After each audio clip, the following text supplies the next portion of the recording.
नमस्कार, किस्सा यूपी का देख रहे हैं आप और मैं हूं आपके साथ दिव्या सिंह। समाजवादी पार्टी के अध्यक्ष अखिलेश यादव की चेतावनी के बाद भी स्वामी प्रसाद मौर्य की जुबान पर लगाम नहीं लग पाई है। महाब्राह्मण सभा के महज 24 घंटे के भीतर सपा नेता स्वामी प्रसाद मौर्य ने एक बार फिर हिंदू धर्म को लेकर आपत्तिजनक बयान दिया है और कहा कि हिंदू धर्म एक धोखा है। मौर्य ने कहा कि 1995 में माननीय सर्वोच्च न्यायालय ने अपने आदेश में कहा था कि हिंदू कोई धर्म नहीं, ये लोगों के जीवन जीने की शैली है। वहीं स्वामी प्रसाद मौर्य के बयान पर राजनीति भी खूब गर्मा गई है। इसी मुद्दे पर चर्चा के लिए मेरे साथ स्टूडियो में मौजूद हैं कैपिटल टीवी के एग्जीक्यूटिव एडिटर राजीव जी। सर, स्वागत है आपका। धन्यवाद। सख्त लहजे में चेतावनी देने के बाद भी अखिलेश यादव की बात नहीं मान रहे हैं स्वामी प्रसाद मौर्य। देखिए, ये तो एक भ्रम पैदा किया जा रहा है कि अखिलेश यादव ने सख्त लहजे में चेतावनी दी स्वामी प्रसाद मौर्य को। जी। अखिलेश यादव कभी इस मामले में चेतावनी दे ही नहीं सकते। वो तो सिर्फ लोगों को बेवकूफ बनाने का एक तरीका इजाद करते हैं। अगर अखिलेश यादव, जो कि समाजवादी पार्टी के अध्यक्ष हैं, चाहे तो किसी भी नेता को 2 मिनट में बाहर कर सकते हैं। उन्होंने चेतावनी दी और स्वामी प्रसाद मौर्य माने नहीं, ये स्वीकार करने के लायक है ही नहीं। अगर पूरे प्रकरण को देखें कि अखिलेश यादव चेतावनी देने वाले थे या चेतावनी देने को मजबूर हुए, तब ये पता चलेगा कि अखिलेश और स्वामी प्रसाद मौर्य दोनों एक ही नाव की सवारी कर रहे हैं और कभी भी अखिलेश यादव स्वामी प्रसाद मौर्य को रोक नहीं सकते। क्योंकि ये जो चेतावनी की बात उठी, क्यों उठी? क्योंकि अखिलेश यादव ने एक नया नौटंकी शुरू किया है कि अब जो पीडीए चल रहा था, पहले इनका समीकरण पिछड़ा, दलित, अल्पसंख्यक, अब इनको लगा कि ये लोग बटे हुए हैं। पिछड़े वोट की बात हम करते हैं या दलित वोट की बात करते हैं, तो इनको बाद में बुद्धि खुली अखिलेश यादव की कि जिन दलितों के ऊपर दांव लगा रहे हैं वो 50% से ज्यादा तो भारतीय जनता पार्टी के साथ चले गए हैं। पिछले लोकसभा और विधानसभा दोनों चुनावों में भारतीय जनता पार्टी ने जो उत्तर प्रदेश में प्रदर्शन किया, और हाल में अगर विधानसभा चुनाव की बात करें 2022 में जो हुई, उस चुनाव में भी भारतीय जनता पार्टी को गैर जाटव जो दलित हैं उनका 56% सपोर्ट मिला।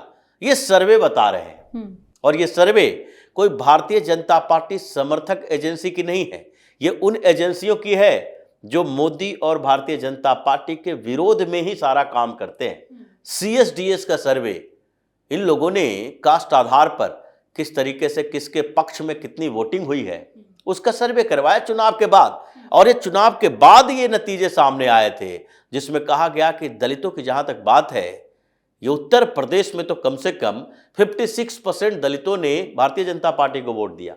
और जाटव जो है, जो कि मायावती का कोर वोट बैंक है, मायावती भी उसी समुदाय से आती हैं, उसमें भी 40% ने भारतीय जनता पार्टी को सपोर्ट किया। ओबीसी में तो 70% के आसपास था, लेकिन गैर यादव ओबीसी की बात हो रही थी। अब अखिलेश यादव जो नया समीकरण बना रहे थे, उसमें इनको इस बात का शक तो है कि अगर हिंदू इकट्ठा हुए उत्तर प्रदेश के अंदर, तो ये हमारी जाति पाति को मानने वाले नहीं हैं। जो हम पिछड़े दलित की बात कर रहे हैं उस समीकरण के दायरे में नहीं आएंगे। वो हिंदुत्व की बात पर वोट देंगे और विकास उनका एक और मुद्दा होगा। अब विकास की बात जहां तक होगी या लॉ एंड ऑर्डर की बात होगी, तो उत्तर प्रदेश में अखिलेश यादव और योगी, ये दोनों के बीच कोई तुलना नहीं है। अखिलेश यादव की जब सरकार जो थी वो उत्तर प्रदेश के लिए माफियाओं की सरकार मानी जाती थी। मायावती के लिए ये शब्द नहीं कहे जाते हैं, क्योंकि मायावती की सरकार तब बनी थी तो इसी आधार पर बनी थी कि उससे पहले मुलायम सिंह यादव की सरकार थी और वहां भी लॉ एंड ऑर्डर पूरी तरीके से ध्वस्त हो चुके थे।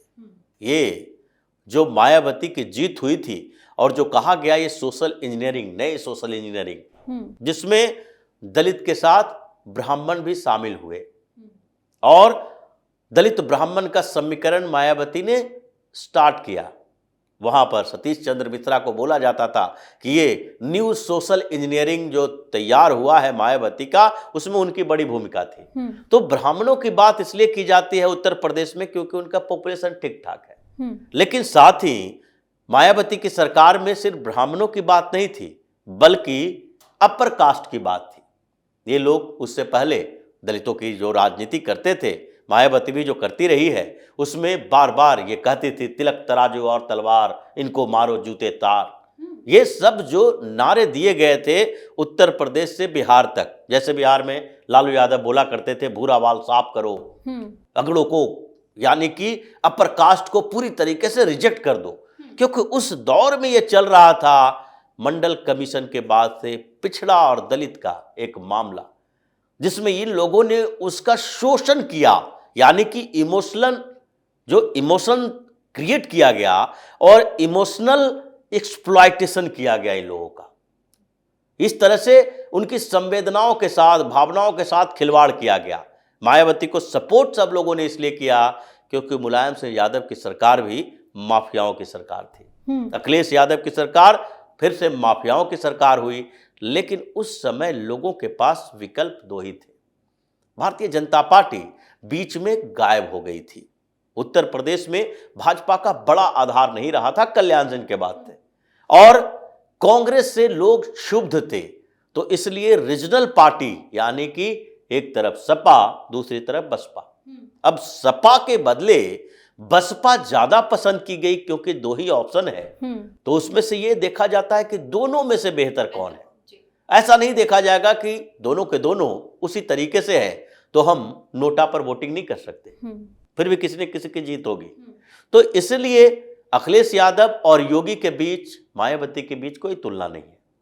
विकास की बात है, लॉ एंड ऑर्डर की बात है, इसमें अखिलेश यादव कहीं दिखाई नहीं पड़ेंगे। तो फिर दूसरा मामला आता है जो बार बार हिचकोले खाते हैं इनके दिमागों में, वो यही आता है कि जातीय आधार पर, धार्मिक आधार पर राजनीति शुरू करो। अब धार्मिक आधार पर राजनीति इन लोगों ने की, आरोप लगाया भारतीय जनता पार्टी के ऊपर कि सांप्रदायिक राजनीति करती है भारतीय जनता पार्टी।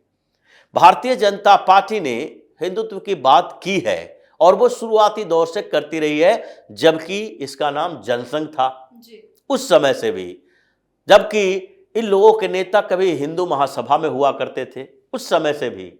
संघ की राजनीति का मतलब यह है कि संघ एक सांस्कृतिक संगठन है, लेकिन सांस्कृतिक संगठन और सांस्कृतिक उत्थान तभी संभव है जबकि राजनीति में भी आपका दबदबा हो।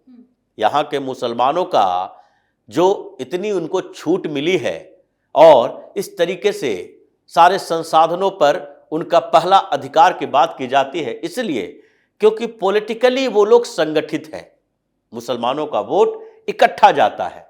और इसलिए जहां मुसलमानों की बात आती है तो आप ये नहीं कह सकते ये शिया है, ये सुन्नी है, ये पासमानदा है। ये आज चलने लगा है, कोई भी मुद्दा होगा संगठित होकर ये लोग वोट करेंगे। यहां पर दो वर्ग ऐसे रहे, यानी कि एक तरफ ओवरऑल कहा जाए धार्मिक आधार पर तो यहां के हिंदू इकट्ठे नहीं हुए, एकजुट नहीं हुए, और दूसरी तरफ अगर जेंडर की बात की जाए तो यहां की महिलाएं इकट्ठे नहीं हो पाती। कितना भी वोमेन रिजर्वेशन की बात करें, कहीं भी किसी चुनाव में महिलाओं का मुद्दा नहीं उठेगा और महिलाएं अपने परिवार, घर व्यवस्था से इतर सिर्फ अपने अधिकारों के लिए वोटिंग नहीं करेगी। असंगठित है, पॉलिटिकली असंगठित होने का मतलब होता है कि आपको राजनीति में तवज्जो नहीं दी जाएगी। हिंदुओं के साथ यही हुआ।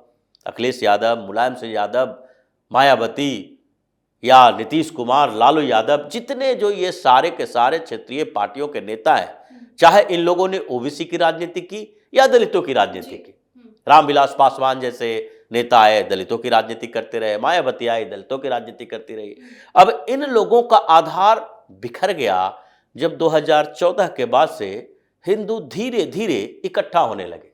इन लोगों ने भी सोचा कि भाई अगर आज तक राजनीति विकास के आधार पर करते हैं तो ये भारतीय जनता पार्टी की सरकार जो है कांग्रेस से ज्यादा विकास करती है, अच्छा काम करती है। उधर जो स्टेट लेवल पर भी क्षेत्रीय पार्टियों से 100 गुना ज्यादा बेहतर है। और दूसरी बात, अगर ये जो उसके ऊपर आरोप लगाते हैं सांप्रदायिकता फैलाने की बात, सांप्रदायिक है, सेकुलरिज्म की बात उस पर थोपते हैं, तो उसमें हिंदुओं को बहुत समय के बाद लगने लगा है कि अगर हम संगठित नहीं हैं तो ये सेकुलरिज्म हम पर थोपा जा रहा है। और ये स्वामी प्रसाद मौर्य उसी सेकुलरिज्म के थोपे जाने के उपज है, जो अखिलेश यादव का जिनके ऊपर हाथ है। ये दोनों एक ही नाव की सवारी कर रहे हैं। अब ब्राह्मणों से किया हुआ जो वादा था, जो लुभाने की कोशिश कर रहे थे अखिलेश यादव, अब क्या जवाब देंगे? किसका वादा और कौन सा वादा? सबसे बड़ी बात है, अखिलेश यादव ये वादा करेंगे।